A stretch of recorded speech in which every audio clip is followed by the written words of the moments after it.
there. How are you? I'm great. How are you? I'm so happy to be talking to you about this. It's so exciting. Ew, I know. it is. I want to just jump in and not even chit chat with you. Like I don't Sure. know you and you don't know me, and people who are listening to this need to know that. But this is just such an incredible story it's about so many things, but just from my perspective about inspiration in the writing journey and asking for help and the weird places that help can come from. I don't know, it's just about so many powerful things. So I just want to just get to it. So Let's do it. To give a little introduction, this is Jill Stoddard. Is it doctor? It's doctor. But the titles are not important. Well, they are. You earned it. Dr. Jill Stoddard, who is a clinical psychologist and who has a book coming out. We don't know the title. Do we know the title? Oh, well, we have a working title, but I'm not sure it will remain as it is. It's the working title, Dare to be Unstoppable. It is, yeah. So Dare to be Unstoppable, coming out from Grand Central Publishing, which is a Hachette label. And that's just a huge deal for you. You're the author of some other books that, were they self-published? No, they were with New Harbinger, which is just a smaller press. Yeah. Got it. So that's what we're talking about. The giant context is so you work in the areas of I just want to make sure I have this right, of anxiety and stress related issues. Is that right? Exactly right. Yeah, exactly right. And that's your clinical work. And this book goes about imposter syndrome. It is. Yes. We all need this so much, right? I know. Well, and especially writers. And when I first was writing the book, and I'm sure we'll get into this, but I initially pitched it as the first title was Not a Real Writer, and then, colon with a subtitle, but it was going to be a book specifically for writers. And I got interest from agents, but of course the ultimate feedback was this is just a little too nichey. And so now it's for all professionals, because I figured that at least encompasses creative professionals as well. And I suspect creative professionals deal with this maybe even a little bit more than the rest. I mean, I can talk to you about this all day long, but right. Oh my gosh. But so the story that we're talking about today is just this incredible story that is sad and also amazing. So I feel like I just want you to tell it. Is that fair? Yeah, sure. So okay. Yeah, and feel free to jump in and ask questions if I'm missing pieces. But basically, as part of my work as a psychologist, I belong to a professional organization called ACBS, the Association for Contextual and Behavioral Sciences. And we're basically a group of all different kinds of professionals, therapists, coaches, nurses, MDs, who practice a certain type of therapy. They're mindfulness and acceptance-based therapy, specifically a therapy called ACT, or acceptance and commitment therapy. And through that, I met a woman named Leanne Harris, because she's also in ACT and she's a coach and does acceptance-based coaching. And I think we first actually meet and connect because I have not actually met her in person, even though she became a very close friend. And she had a podcast called Shelf Aware Books, where she interviewed authors of nonfiction, and specifically, self-help or prescriptive nonfiction books, because that was a real passion of hers. And she loved my book, Be Mighty, which is a book for women with anxiety and worry and stress, and asked me if I would be the inaugural guest on her new podcast, which I was. And we just really clicked and connected and just remained in touch over the upcoming months. And during that time, and you might know the dates of this better than I, but she discovered Author Accelerator. We're both big fans of the #MWriting podcast. So I think that's probably where she discovered Author Accelerator. I also worked with Dan Blank We both listen to his podcast as well. And of course, you're connected with him. And she decided she was in a place in her life where she was figuring out exactly what she wanted her future to look like. And she had done so many incredible things. I mean, she was a behavior analyst. She did dog training. She's a singer. She is an act coach, as I mentioned. She's a book aficionado. I mean, she has like all these other talents. I know I'm forgetting probably 15 of them. And she decided that one of the ways to marry all these passions was to become a book coach.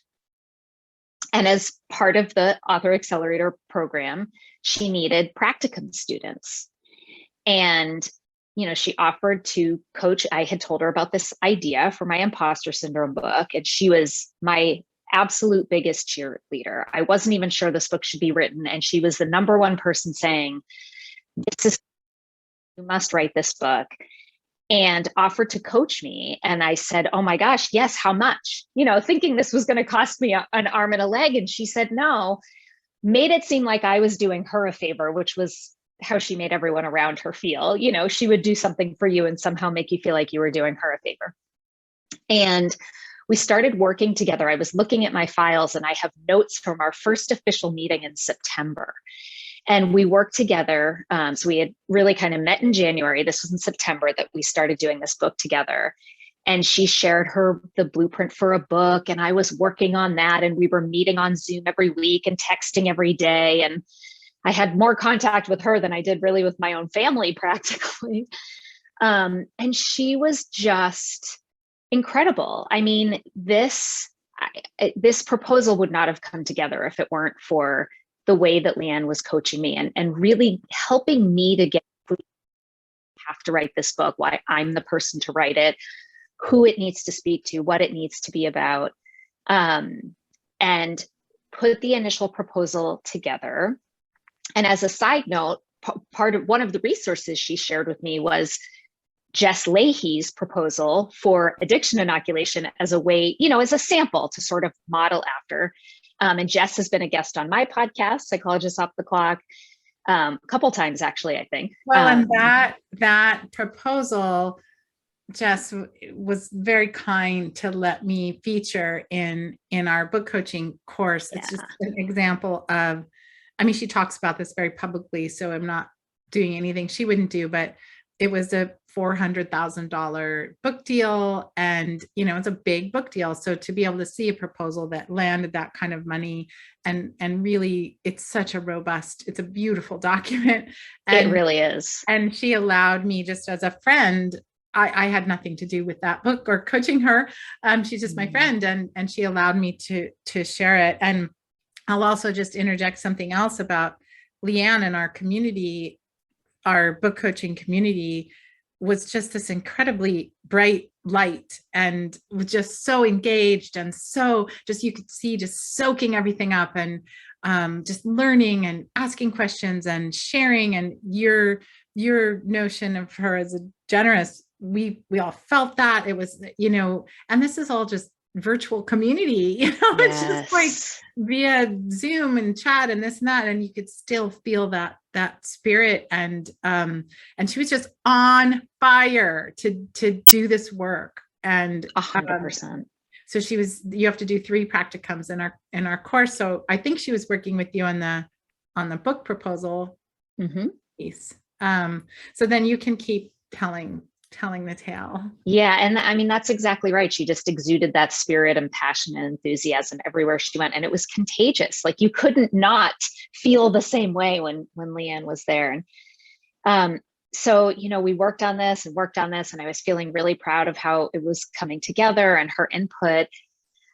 And then this is where the story gets very difficult. Sorry, I'm going to get emotional. Okay. On Christmas Eve, she had a cardiac event and stayed alive for a handful of days, but ultimately she didn't make it. And she was in her mid 40s. I think she was 46 or 47. It was obviously a horrible, horrible shock. There were many of us who were, you know, devastated. And I was having this complicated emotional experience of like, am I allowed when I never even met her in person? And I learned that there were many other people who had that same relationship with her and felt extremely close to her and also hadn't met her in person. And what I've really realized about that since is that you don't have to have an in-person, COVID has sort of taught us that we have to communicate in different ways now, but I really learned from Leanne first that the depth of your relationship can be just as strong, even if you live 3,000 miles away and don't get to sit in person and have coffee. So when that happened, I stopped. Every time I would sit down at my computer and try to type, it was too much. And as much as the work I do is all about making space for difficult feelings and continuing to move forward, I just couldn't do it. So I took a couple months off, but that whole time I just kept thinking she knew that I wasn't working on this. She'd be so upset with me, and it's like I could still hear her saying, Jill, come on, you have to do this. You have to get this message out there. And ultimately I thought, I have to do this for her. I don't want all of the effort that she's put in, that we've put in together, to be for nothing. So I think it was around February. I spiffed up the proposal, got it ready. And I think it was around February that I started to query. And pretty quickly, I think I queried maybe 15-ish people for the first round. Ultimately, it was somewhere between 15 and 20 to 22 over the course of a few months. And I think it was 4 requests for fulls, which I gave. And at that time, this was still the book for writers. And the declines were concern about that nichiness. But one, Marshall from Marshall Lyons, offered representation if I was willing to talk about making some changes. So I accepted, and she and I worked together and changed the proposal a few different ways, but especially the audience. And then she started to shop it around. I think she sent it to about 10 publishers. And as we were saying in the beginning, my first 2 books were with a small publishing house that does a lot of psychology, self-help. You don't require an agent to work with New Harbinger. And of course, it was a dream to work with a big 5 publisher, but I never really thought that this was necessarily going to happen. And so my offers came in, and I had an offer from Pesci Publishing, which is also a smaller publisher where you don't have to have an agent, but I certainly think it helped that I did. Then I got an offer from Sounds True. And they were both generous. And I'm happy to share what the offers were if that's kosher. I don't Absolutely. We love to talk about money. Yeah. I figured, but I don't know. So the Pesci offer was for an advance of $20,000. So let me say my first 2 books, my very first book was a big book of ACT metaphors, which is just for ACT therapists. So it's a small audience, but it sold well, but I had no advance. My second book, the advance was $3,000. So very, very modest. So Pesci offered $20,000. When it came in, I almost fell off my chair because that was such a jump from where I had been. Oh, and interestingly, New Harbinger actually came and asked me to write a book about imposter syndrome while I was already right in the middle of this process. And so I had to give it to them first because I had an options clause where they had rights of first refusal since they had published my first 2. And their options clause is actually very restrictive. We only have to give you the same contract we've ever given you. Like, we're not required to negotiate for a new contract, and you kind of take it or leave it. And so I thought for sure I was going to have to work with New Harbinger because they asked me to write this book. And when we sent the proposal, they actually declined. And on the one hand, I was panicked thinking, and my agent kind of said the same thing. I mean, this is a perfect fit for them. So if they declined, I'm not sure anyone else is going to want it. And as it turned out, we were wrong. And Pesci offered 20 and actually had said, we're willing to negotiate. Like, this is just our first offer, Sounds True offered 30,000, and I couldn't even believe it. And then there was interest from Grand Central Publishing, which, as you said, is the division of Hachette, but she wasn't sure. She thought maybe it was a little too narrative based on the sample chapter, little too narrative, not enough prescriptive. She wanted to meet with. So we met. I loved her. Her name is Nana Tuamazi. I loved her. So it was one of those moments where now I would have been perfectly happy with those other offers. But now that I had met with Nana, I thought, oh my gosh, like this is who I'm meant to work with. I want this so bad. And it felt like the meeting went well, but you never know, right? And anyway, a few days went by and an offer came in from them, and it was for $55,000. And Wow. when my agent called me to tell me, I literally screamed in her ear, can I swear? Yes, do I it. said, I go, holy shit. And I started to laugh and I was like, oh my gosh, I'm so sorry. Like it was so unprofessional, but I was just floored. And the fact that I was getting an offer from a big 5 publisher for that amount of money was just shocking to me.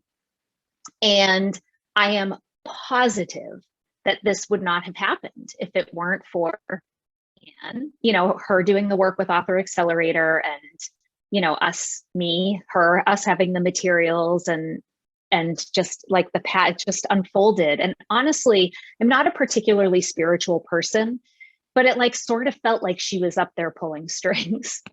Oh, well, I think the news came quite close to the anniversary of her death, right? The book news. And it wasn't the anniversary. It was right before we were having her memorial. oh, So that's right. because of COVID, there was no memorial right after she died. So the memorial was in, I think, September of this year. So 9 months after she passed. I see. Mm. Well, and what was so moving to me was we when Leanne died, I can't remember how our community found out or knew. I think somebody knew her and told us all. And like you, we were just shocked. It was not a person that we knew or had met, or it was just a person who was in our community, but we really were. She was so young and vibrant, Yeah. and it was such a shock. And then we had this strange experience of not really knowing her family or her community, or it was just like, well, this person is just gone. And then I received an email. I mean, it just was so lucky that Jess Leahy forwarded me that you had reached out to her. Mm-hmm. And she and you'd mentioned Author Accelerator, so she kindly forwarded it to me. And I was like, oh my gosh, because we were just like, what? We didn't even know what happened to Leanne. We just knew she had died. And so she just sort of went away. And it almost felt, to your point, like she lives here. Her work lived in you and through you, and was just such a thrill to think that she got to do what she set out to do. She wanted to help writers, and she wanted to coach writers and inspire them. And the fact that she got to do that in the time that she worked with you, like what a beautiful, thrilling thing. And I don't know, like you said, a sense of her pulling strings. I certainly feel an expansive sense of just hope and possibility and beauty and everything through this and your work. And I can't agree. wait. I was going to say, I can't wait for this book to come out, because I want to champion it. I'm sure it's just incredible. It's a topic we talk about in book coaching every day. I experience myself every day, and the ripples of impact of a life, right? That she impacted you, you're now going to get to impact others. That it's just going to keep spreading that impact. It's incredible. It's a legacy. Mm-hmm. I mean, don't we all want to have some kind of legacy? And you don't think you need to think about that when you're in your mid-40s, and yet she's leaving one. And when all of these amazing things happened, I was so happy and excited. Oh, sorry. No, it's okay. And she was like the only person I wanted to tell, like I just wanted to be able to call her and share her and be like, look what you did, look what we did. And I thought, well, okay, what's the next best thing? At least I can thank the other people that were indirectly involved. And that's when I emailed Jess and asked Jess to share it with you. And when I went to Leanne's memorial in Virginia, I brought you sent me back the nicest email, and I brought that with me. You said very kind things about Leanne, and I read a snippet of it during her memorial service. And the book deal wasn't public yet, but I took my chances and I shared the news with everybody. And what was really cute is before I spoke, a number of people came up to me, and you're doing this, how do you know Leanne and who are you? And they all already knew who I was, because I had also texted Leanne's husband, Brandon, who is just as much of a love as she is. And he had already been telling friends and family and the community, oh my gosh, everybody remember Jill, the person Leanne used to talk about, who she was book coaching. I mean, it was like the news had already spread before I got there. So it was so, even though I couldn't celebrate with her directly, it felt like we were all getting to celebrate her and, the role that she played in this accomplishment. And yeah, that's it was really, incredible. really nice. I mean, I feel like you are an author accelerator success story, and we're going to be trumpeting your success and talking about you and amplifying it, because I just think it's beautiful. And I'm so grateful that Leanne did this work and was so passionate about this work, and that you're right, it will live on. And it's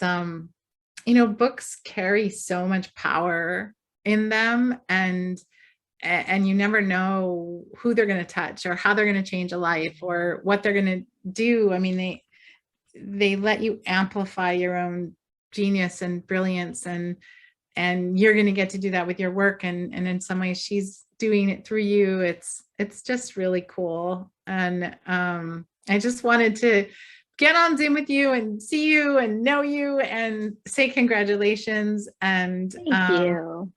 And let you tell this story, so that you couldn't tell Leanne, but we can tell the world. And I think that's cool. I appreciate that so much. And of course, the book is already dedicated to her. I think other than the sample chapters for the proposal, before I wrote a word, I wrote the dedication, so which has changed a couple times. But when can we expect it to come out? It will be published September of 2023. So my first batch is due January, but I'm turning it on December 24th so that I can go on vacation, not think about it.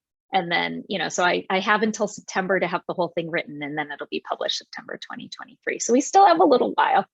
Well, we will be cheering you the whole way, and congratulations, and just what a thrill for you. And I just can't wait. Thanks, Jenny. And thank you for everything that you're doing. I mean, talk about having like a ripple effect. Oh, thank you. Well, maybe sometime we could do an event on imposter syndrome for writers, because absolutely a niche in the big wide world, but in my world, that's what it's all about. Absolutely. Let's do it. Let's do it. As the book gets closer, we should do something. I would love that. That'd be great. Thank you for sharing your story and Leanne's story. Of course. Thanks for giving me the platform to do so. Okay, bye. All right. Keep in touch. Bye.